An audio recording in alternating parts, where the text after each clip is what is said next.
Les joueurs du Barça ne veulent pas tirer lorsqu'ils sont dans la surface de réparation.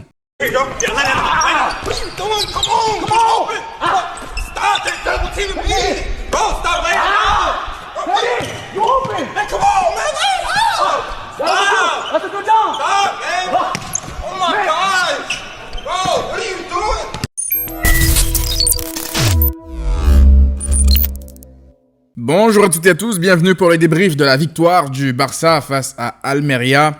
Victoire donc que le Barça a su dessiner en deuxième période. Ça n'a pas été un match si facile que ça, pourtant le Barça a eu les occasions de tuer ce match assez rapidement. Ça a été un match qui aurait dû être beaucoup plus facile que ça, j'ai envie de dire. Mais le Barça, il y a des joueurs qui ont décidé de ne pas tirer. Pedri, il commence vraiment à être frustrant par rapport à ça. Il apporte beaucoup de choses, il crée énormément de choses, mais qu'est-ce qu'il est frustrant devant le but. Pourtant, il a une bonne frappe de balle, mais j'ai l'impression qu'il a tout le temps besoin d'être à 100% sûr que cette action va finir au fond pour marquer, mais la meilleure façon d'être sûr de ça, c'est de tirer au but, frérot. Donc tire au but, je sais pas, tire. Durant la première mi-temps, je dis que ce match, mais il y a tout en fait pour sentir le match piège. Tu sentais le match piège arriver à des kilomètres. Voilà, on se crée énormément d'occasions. Lewandowski qui te rate un péno alors qu'il rate quasiment jamais de péno. Il rate pas beaucoup de péno depuis le début de sa carrière. Et là, comme par hasard, il manque un péno, il manque ce péno. Je sais même pas si c'est comme ça il les tire d'habitude. Mais bref, voilà. Donc là, on se dit, c'est pas grave, ça va se dessiner assez vite. Mais derrière, on manque l'immanquable. On rate des occasions. Tu te dis, mais comment ils font pour rater? Parfois, c'est même plus difficile de les manquer que de les mettre au fond. Notamment l'action où il y a Ferran Torres et Dembélé. Mais tu te dis, mais comment cette action-là, elle finit pas au fond? Comment c'est possible? Heureusement qu'on ouvre le score en deuxième période parce que ça commençait vraiment à être inquiétant, quoi. Je veux dire, ce type de match, plus ça dure longtemps comme ça, plus l'adversaire prend confiance et il continue à resserrer encore plus le bus qui était là. Donc le Barça trouve la faille grâce donc à Dembélé sur un jeu quand même assez rapide, assez direct. Faut le mentionner parce que bon, le fait de ronronner comme ça à chaque fois, c'est bien, on s'est créé des occasions comme ça, mais parfois c'est bien aussi de varier et de trouver assez vite les attaquants qui partent dans la profondeur et c'est ce que Busquets a fait pour Dembélé. Donc Dembélé, voilà, en soliste, il réussit à mettre ce but. Mais t'as envie de dire, ça c'est vraiment... C'est le Dembélé, cette action-là, c'est ce que je voudrais de Dembélé. Qu'il simplifie son jeu, les dribbles, qu'il soit vraiment efficient pour pouvoir marquer des buts comme ça.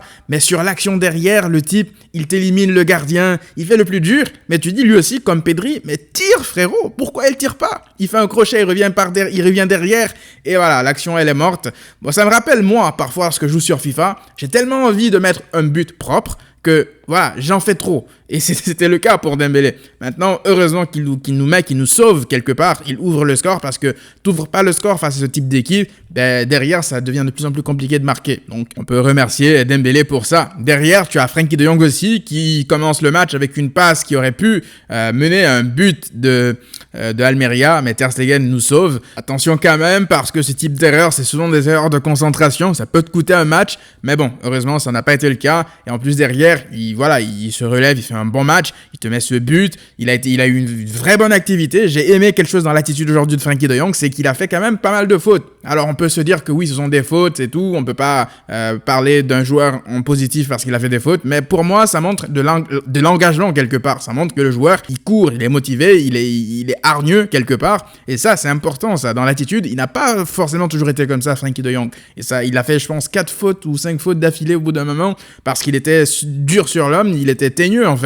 Et ça, franchement, dans l'attitude, il a été irréprochable et ce but, du coup, est largement mérité. Il a même offert un caviar à un moment donné. Je sais plus si c'est à Ferran Torres qui gère mal. Mais même Ferran Torres, même s'il gère mal les fins de situation de but, d'action, il fait un bon match dans le contenu. Si vous remarquez, en première mi-temps, quasiment toutes nos actions passaient par la gauche parce que la combinaison Ferran Torres, Jordi Alba aussi qui fait un très bon match. Jordi Alba, faut le souligner, leur combinaison, en fait, elle a été dévastatrice pour créer, je veux dire, des situations, des occasions, parce que le timing de leurs appels fait très mal à l'adversaire. C'est pas des joueurs qui vont forcément te faire la différence, je veux dire, avec des dribbles et tout, même si Ferran, il a eu quelques dribbles ce soir, mais Ferran, ses appels, le timing de ses appels fait vraiment mal à l'adversaire. C'est juste dans la finition que ça a toujours été un problème avec lui. Je sais pas quand est-ce que ça sera réglé, mais honnêtement, le jour où il va régler sa finition, Ferran Torres, dans la création en tout cas, ce qu'il réussit à générer, franchement, ça a été positif aujourd'hui. Du coup, le jour où il va régler ses problèmes de finition,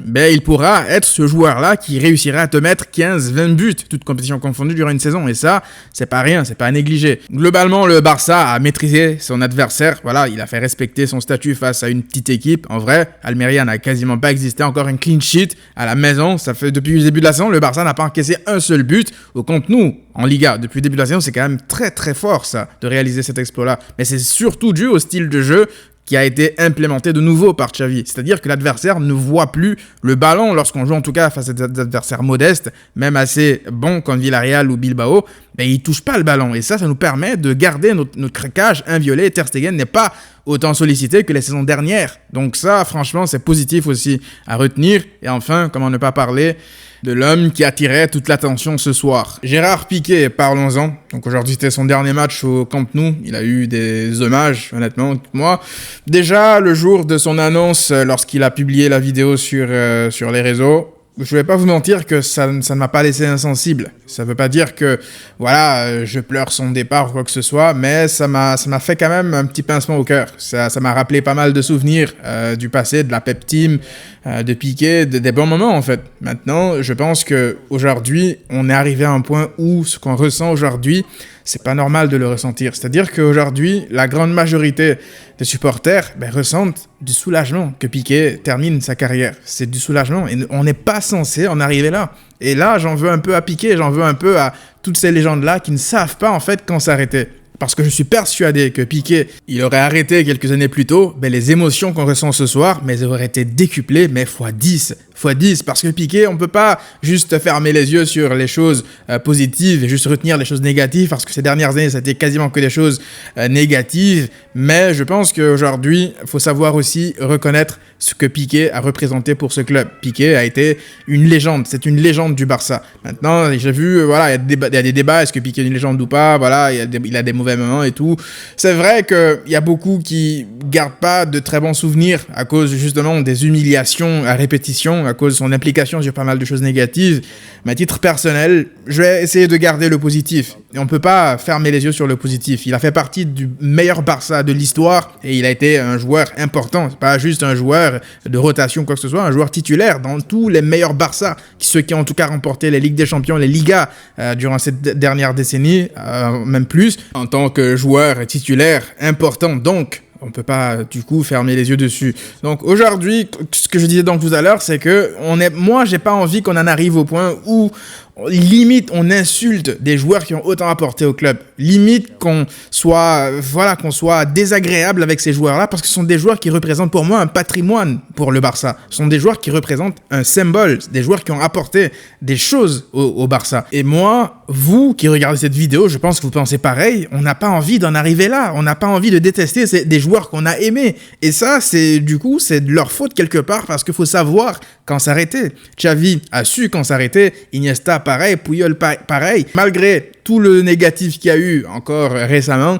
aujourd'hui, moi, je ne peux que remercier Piqué. Pourquoi ? Parce que malgré tous ses défauts, Piqué est un amoureux du club. Piqué aime le Barça, peut-être même plus que nous tous réunis. Et je pense même que cet amour du Barça, cet amour excessif qu'il a pour le Barça, a un peu, je pense, conditionné sa chute quelque part. Aujourd'hui, le fait qu'il aime autant ce club, on se met à sa place. Je pense qu'il y a pas mal d'entre nous aujourd'hui. Tu aimes ton club, tu as l'opportunité d'y jouer et d'y rester en fait. Tu vas peut-être même pas savoir quand t'arrêter en fait. Toi, t'es là, t'es obnubilé par ton amour envers le club, mais tu te rends pas compte en gros que tu fais mal à d'autres personnes derrière. Tu fais mal à l'équipe entière parce que tu ne sais pas quand t'arrêter, tu ne sais pas limiter ton amour quelque part. Donc cet amour, aujourd'hui, il a aussi démontré par le fait d'avoir pardonné, je vais dire ça comme ça, d'avoir refusé, en gros, de toucher l'argent qui lui reste. Il a offert, en fait, au Barça, mais le luxe de pouvoir économiser le salaire qu'il devait à Piqué. Donc, Piqué renonce à toucher cet argent. Il l'offre, moi, je le vois comme ça, il l'offre au Barça. Et cet argent va pouvoir, aujourd'hui, permettre au Barça, non seulement de combler les pertes qui étaient dues aujourd'hui à l'élimination précoce en Ligue des Champions. C'est-à-dire que cet argent que Piqué offre au Barça, il est 2 fois plus élevé que les pertes que le Barça aura concédé durant cette campagne de Ligue des Champions. C'est-à-dire que techniquement, là, on peut même dire de manière ironique que Piqué a payé quelque part le fait qu'il ait été responsable de l'élimination contre l'Inter.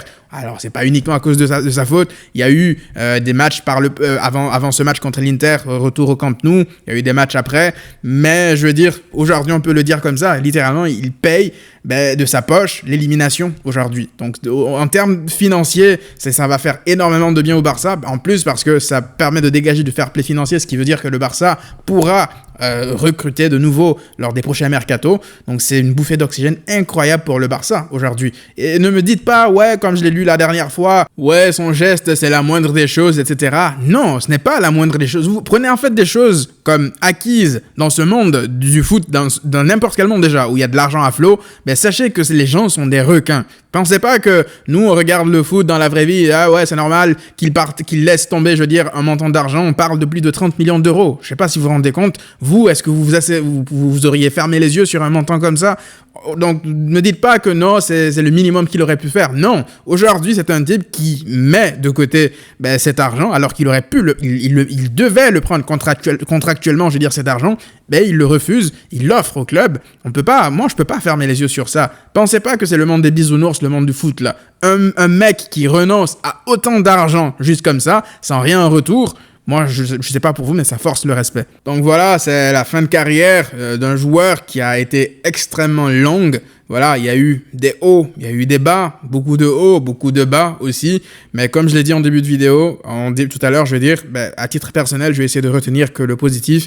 Et pour le coup, je vais vous laisser avec cet extrait qui, pour moi, illustre parfaitement ce qu'est Gérard Piqué. Qui est Gérard Piqué? No me arrepiento para nada. Lo volvería a hacer 1 y 1000 veces.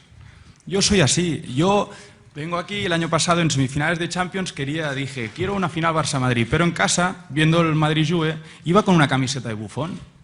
Viendo el partido iba con una camiseta de Buffon. Soy así. Yo quiero que el Madrid pierda siempre. Esta es la rivalidad deportiva que ha pasado toda la vida aquí en España. No esperen que cambie, no esperen que pida perdón, no lo voy a hacer. Con Iker, el día antes del 4-0 en el Calderón. Creo que nació Sasha unos días antes. Iker me envió unas flores y le contesté, muchas gracias Iker, es un detalle. Y estuvimos hablando del partido, hostia, mañana tenéis muchas bajas en defensa, tal, y le dije, ojalá te metan 4. Se lo dije, se lo comenté, ojalá te metan 4, que sean imparables, que tú no falles, pero que te metan 4. Y al día siguiente va y le meten 4. Ya fue la hostia, vamos.